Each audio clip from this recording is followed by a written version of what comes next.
태초에 무슨 일이 있었는가에 대한 궁금함은 어떤 인류에게도 다 있습니다. 그런데 그 시기에 하나님이 있었고 천지를 창조했다는 사실이 우리가 고백하는 첫 번째 문장입니다. 신의 존재를 믿지만 창조를 믿지 않고 세상의 생겨남은 믿지만 신의 존재를 믿지 않는 등 많은 언밸런스한 진술들이 있습니다. 그러나 그리스도인이라고 칭하는 사람은 하나님이 창조하셨다라는 이 한 줄의 명제에 생명과 운명을 거는 것에서부터 시작하게 된다라는 것입니다. 2절에 하나님의 영이 수면을 운행하신다라는 표현은 기계적인 창조의 순간을 넘어서서 자녀를 낳고 정성스럽게 키우는 어미의 모습을 상상하게 만든다는 것을 우리는 또한 알 수 있습니다. 때문에 그리스도인의 신앙은 하나님과의 인격성에 기반을 하게 됩니다. 그래서 주종관계를 넘어서서 부모와 자식 간의 모습으로 표현될 수 있는 것입니다. 그리고 마지막 순간에 빛이 있으라고 선포하심을 통하여서 혼돈과 공허 가운데 하나님께서 자신을 드러내십니다. 그리고 이 하나님은 복수이시며 창조하시는 동사는 단수를 사용함으로 말미암아 우리는 또한 이곳에서 삼위일체 하나님께서 계획대로 드러나심을 믿는다라는 것, 그것을 고백하는 것이 우리의 믿음임을 고백합니다.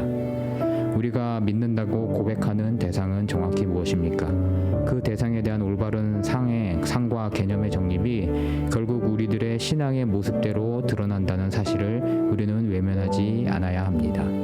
창조의 하나님을 믿으면 그에 합당한 삶을 살아가기를 우리는 바라야 할 것입니다.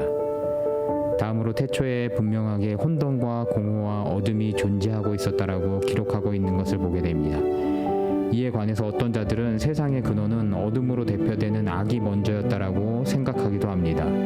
또한 하나님은 만물을 다 창조한 근원자이기보다는 인간과 일부만 창조한 자, 무한자에 가깝긴 하지만 유한도 있다라고 생각하기도 합니다. 그러나 혼돈과 공허는 악이 활동하는 장소이지만 악이 먼저 있었던 증거는 아닙니다. 무질서하고 하나님의 법이 선포되지 않은 상태라 악이 활동하기 좋은 곳이긴 하지만 그렇다고 악은 아닌 것에 우리는 유의해야 합니다.